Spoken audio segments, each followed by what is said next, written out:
नमस्ते mission two जीकेमा हार्दिक स्वागत छ। क्विज जीके क्वेसन यस प्रकार रहेको छ। भूमध्य रेखालाई दुई पटक काट्ने नदी कुन हो? भूमध्य रेखालाई दुई पटक काट्ने नदी कुन हो? यस प्रश्नको अप्सनहरू यस प्रकार रहेका छन्। Option A Nile, option B Amazon, option C Congo, option D Limpopo.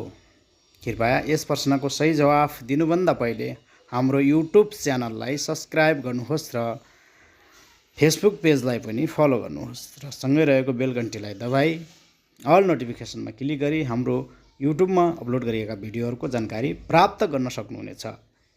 कृपया यस प्रश्नको सही जवाफ यस प्रकार रहेको छ। Option C कङ्गो।